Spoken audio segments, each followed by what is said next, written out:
الله بالخير. لعل البروفيسور إيلان بابي في كتابه جماعات الضغط من أجل الصهيونية على جانبي الأطلسي يكشف التالي: الدولة اليهودية كانت وهما، فكرة هامشية من دون جمهور، حتى أنصارها لم يعرفوا أين يقيمونها. فلسطين، الأرجنتين، لا فرق. اليوم تغير كل شيء. دعم إسرائيل صار فريضة سياسية. واشنطن ولندن تتصرفان وكأن الإجماع منزل من السماء. مجتمعات كاملة تبنت رواية صنعت في الكواليس. يقول إيلان بابي إن هذا لم يحدث صدفة، بل تمت صناعته بحملات ضغط منهجية على البرلمانات، بقمع الأصوات المخالفة، بتشويه ممنهج للمعارضين، وبمجموعات ضغط مولتها إسرائيل لإعادة تشكيل السياسة والإعلام والذاكرة واستخدام الأوساط الأكاديمية والسينما. المساعدات تضخمت، الاحتلال جرى تطبيعه، وحقوق الفلسطينيين مسحت من النص. هكذا بني الإجماع. السؤال اليوم: كيف يهدم ومن يجرؤ على هدمه؟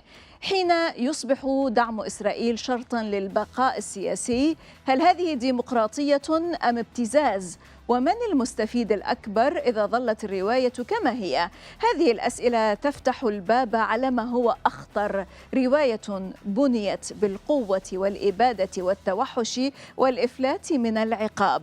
هل حان وقت مساءلتها؟ نرحب بكم ونرى ونسمع أكثر مع البروفيسور إيلان بابي، المؤرخ والمؤلف والأكاديمي في البعد الأقرب. هذه الميادين وأنا زينب صفار، خليكم ويانا.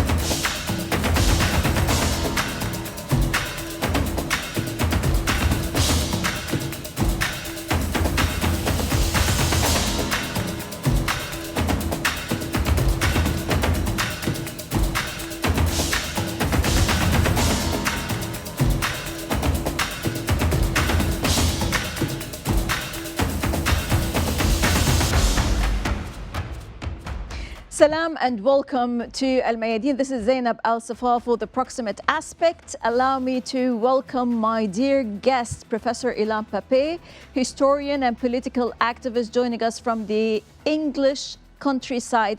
Professor Pappe, we're delighted to host you. How are you doing? I'm fine, Zainab. Thank you so much for having me on your program. It's a great pleasure to be with you in this conversation. Most welcome, sir. Well, allow me to start. Your parents, Dr. Pappe, fled Nazi Holocaust to Palestine, seeking refuge. You served in the Israeli military, then became one of its harshest critics. What was the turning point that transformed you from an Israeli soldier to an exile advocating for Israel's dissolution, and why does it matter, Dr. Pappe?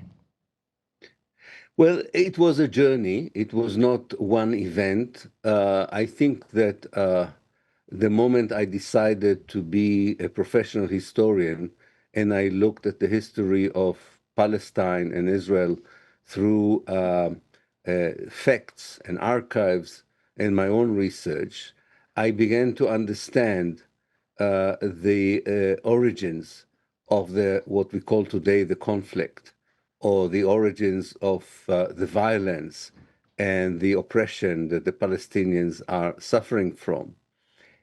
But it took time to translate this historical understanding into political and social activism on behalf of the Palestinians. I think that an important landmark for me was also the Israeli invasion of Lebanon in 1982, while I was still a PhD doctorate student, a doctorate student at the University of Oxford in England. And suddenly the actions of Israel in South Lebanon and what I began to unravel about what happened in 1948 began to connect and I began to see the structure, what later me and others would call the project of settler-colonialism or Zionism as settler-colonialism. Right. So it was a mixture of research and I suppose a moral consciousness that led me to where I am today. In that sense, Professor Pappe, you say Israel was founded on ethnic cleansing. Most American politicians call it, quote unquote, the Middle East only democracy.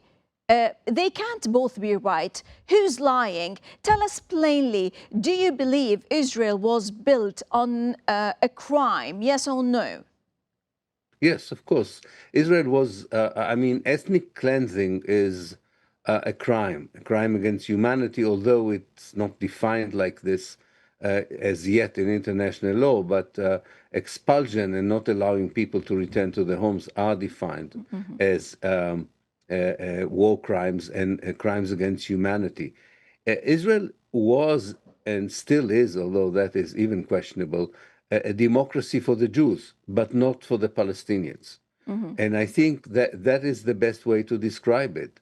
As a state that tries to offer democratic rights to its Jewish citizens, but denies these rights to millions of Palestinians that are under its control between the River Jordan and the Mediterranean, and also denies the right of the Palestinian refugees to return.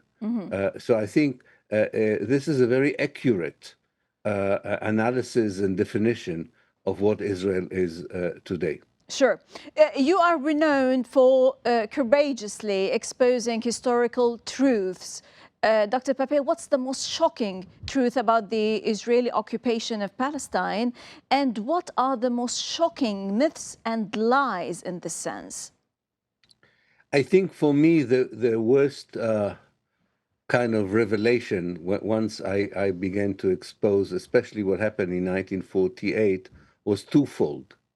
One was the level of cruelty against the civilian population that lived, especially in the villages of Palestine. The kind of atrocities and war crimes committed against men, women, and children. For me, who was brought up on the idea that, you know, I live in a country that would never do such things to other people, this was shocking. The second shocking was the fact that this was denied for so many years, that actually the whole project of the Israeli academia, media, propaganda outside of Israel, in many ways, was a big fabrication of the historical events that also included the dehumanization of the Palestinians. I think it became even worse as the years went by. I think that a certain Israeli political and intellectual elite, at least until the 1970s, had some shame of what they did. And I think that's why they covered it up. The current political and intellectual elite of Israel does not even feel any problem with what they had done and are actually quite proudly broadcast their actions against the Palestinians. True. You constantly, though, advocate for a single democratic state, arguing the two-state solution was never viable because Zionism is a settler colonial movement, as you say. That sounds idealistic, sir. Today, you believe that it is the last phase of Zionism. Might you be explicit here? Should the concept of a so-called Jewish state disappear? First of all, I do believe that the way Israel developed as a Jewish and Zionist state, it developed into an apartheid state, and in the last 2 years, it was even a genocidal state. And that is, and you know, we don't deal with states. What is important are regimes, and it's a regime that is not going to allow the Palestinians. Not only it will not allow it equal rights, it is really dangerous for the Palestinian if this regime continues the way it is. It constitutes an existential danger for the Palestinians, and we have seen it in the last 2 years in Gaza, and we see it today. I don't know if people are following what happens in the West Bank, Of which is course. another incremental genocide. And therefore, I do believe that we need to replace this regime with a democratic regime for all that would allow all the refugees to return, those who want to return. I think there's no other way for a future for all of us without reconnecting Palestine, that is all of Palestine, back to the Arab world, and going back, to the days before 48, when Muslim, Christians, and Jews did coexist genuinely together. This is, for me, the only way to stop the violence that affects everyone, not only Palestinians, also Jews. Yet, And I do believe that this is the right way forward. right. Yet you've described Israeli society back in the decades back as indoctrinated from the cradle to the grave, and noted back in 1999 that Israeli school curricula would produce racist fanatics, extreme and dangerous to themselves and to others. You've been ostracized, Dr. Pappe, by Israeli academia after teaching for 20 years. Why couldn't they tolerate historians like yourself, sir? And why do you think academic boycott is fundamental? Yeah. Let me start with the last point, and I'll come back to the other points you've mentioned, Zainab. I think it's, for me, because I am a man of peace, I'm genuinely a man of peace, I do hope that it will be enough by pressure from the outside on Israel to change the reality, so there was no need and no room for violence that always affects everyone. Nobody gets any good results out of this. So I do believe that pressure on Israel in the form of boycott, divestment, and sanction, including academic boycott, is an effective tool to pressure Israel, at least to begin to tame some of its actions against the Palestinians or the people in South Lebanon, for that matter. I think that it was very difficult for the Israeli academics to accept that they cannot play the game or have to square the circle. You cannot claim to be a democracy, and then when someone like me says to them, "Okay, I want to thank you for the right to express my view. So my view is that Zionism is colonialism, and that Israel is an apartheid state, and that the only way to move forward is to decolonize the state and reframe the relationship between the indigenous native population of Palestine and the third generation of Jewish settlers." But the moment I used that freedom, they said, "No, we didn't mean you. We didn't mean that kind of freedom, And yes, I had to leave the Israeli academia because of that. That exposes, of course, the fact that how we started our conversation, that to define Israel as the only democracy in the Middle East is ridiculous, because it's not only not a democracy for Palestinians, it's also not a democracy as far as Jews who do not believe in Zionism and actually wish for a different kind of a future based on human rights, civil rights, and democracy as the best way forward. Who can be against it? I mean, people might say it's impossible or possible, but to silence people who believe in humanity, civil rights. True. Allow me, sir, here to ask you. Well, the West or Western states sanctioned Russia over Ukraine in months and apartheid South Africa after years. Despite decades of documented Israeli violations and the incremental genocide, as you talked about in Gaza, yet Western support continues. What specifically makes the Israeli occupation immune to accountability? I think it goes back first of all, it goes back to the origin of the Zionist project. We have to remember it's a European project. Europe was unable to deal with its racism towards the Jews, with anti-Semitism, and decided that the best way to solve it is to allow the Jews to build a European state outside of Europe, at the heart of the Arab world, at the expense of the Palestinians. And that is the origin of the conflict. That's why we have a conflict today.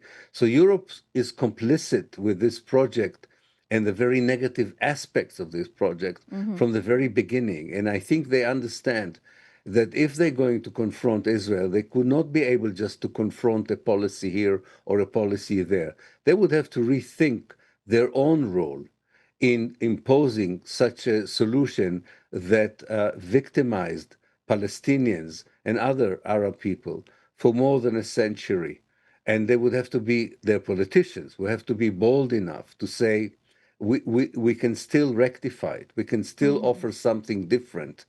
But until they do it, I think they will be very careful in not attacking Israel. To this, you can add more modern interest, the interest of military industries, security industries, high-tech industries, who have vested interest and still think that supporting Israel gives them dividends, usually financial dividends or Exactly. strategic dividends. In But that might change. That might change. I don't think But Israel is however, sir, proving. Yeah. yes, Yeah. let's talk power. Why do you think the American media before and today reacts so hysterically whenever someone uses the words ethnic cleansing or genocide or apartheid and Israel in the same sentence?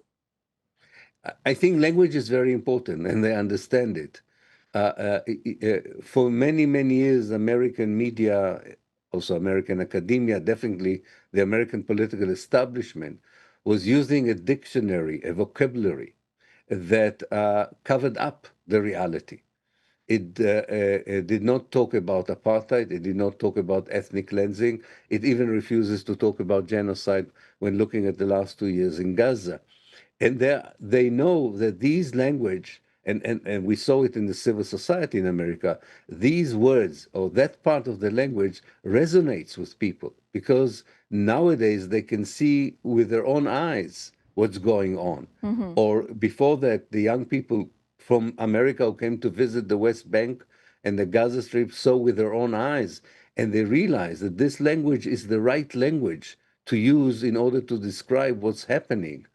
And the attempt to use a language that is exactly the opposite of the reality can hold on for a while, but in this time of age, with internet, with the curiosity of young people all around the world, it is not working anymore. And that's why we see such a huge solidarity movement with the Palestinians all over the world. This is in terms of the forces of the people, the grassroots. But the lobbying for Zionism shows us how a dangerous consensus was built. Is Washington supporting Israel because of shared values or because of powerful lobbying forces that punish dissent? Who holds the leash here, Dr. Pappe? Israel or the networks, the Western elites who speak in its name? And how, in your perspective, might this manufactured consent be dismantled? And who dares to do it and hold Israel accountable for its crimes? Yeah. Well, I think we have to understand that what one can call American imperialism is still alive and was alive and was intact for many years. What the pro-Israeli lobby succeeded in doing is persuading those with power in America who believe that the United States has to be in control over the Middle East, that the best way to do it is to have a strong Israel rather than, let's say, to have strong Arab allies in the area. So that is the connection. The imperialist impulse was there even without the pro-Israeli lobby. But what the pro-Israeli lobby did, it convinced the American imperialists that this is the best way to safeguard their interest. But this can be challenged. First of all, there are very important forces within American society, by the way, both from the right and the left, who are not happy with what American aggressive imperialist policies in the foreign policy bring with them. Secondly, we do need to see other powers, especially in the global south, especially Muslim countries, hopefully one day even Arab countries, Hopefully. and African countries, that would put a challenge to this kind of domination and help us to build a very different, not only a different Palestine, but a different Middle East altogether. Right. Why, Dr. Pappe, does the most militarily powerful state in the region, Israel, still behave as if its legitimacy is hanging by a thread? Is this fear real, or is it manufactured to justify political repression abroad and internally? I think the main problem, as I showed in my book, Lobbying for Zionism, I think you mentioned it, I showed that they did succeed in convincing political elites, leaders, politicians, maybe mainstream media. But it's very clear that they are losing the moral battle vis-a-vis the civil society. And it's clear that as far as the civil society, last section of civil society, by the way, that includes a large number of Jews as well, the legitimacy of the state is now questioned. And I don't believe that actually states are legitimate or illegitimate. So I would say the legitimacy of the regime, the kind of regime we have in Israel, is now questioned. And there is more and more support for a change of that kind of regime. And this is something, I think, which is recognized by those who lead Israel. But that is more, I think, relevant to the more liberal kind of Israeli politicians. The government we have today with the messianic elements, these people, I don't think, care much about international legitimacy. That they believe that this is the time where they are on the right side of history, and they have an opportunity to make Israel even greater in terms of territory, in terms of expelling the Palestinians and intimidating the region as a whole. So I think it's also important to pay attention to this, because the lack of interest in international law, I believe, would be one of the reasons that this project will not be sustained forever. Absolutely brilliant. Professor Ilan Pappe, prominent historian, prolific writer, and political activist, thank you for sharing your valuable insights and perspectives. You have a good day, sir.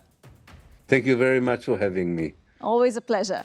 الجامعات الإسرائيلية ليست حيادية كما يحاولون الترويج لها، إنها محركات لنظام الفصل العنصري، تصمم الأسلحة، تدرب الضباط وتلمع الصورة وتنتج تبريرات القمع والاحتلال. هي لا تقف إلى جانب الاحتلال وتمهد له وتدعمه فحسب، بل تبقيه قابلا للحياة.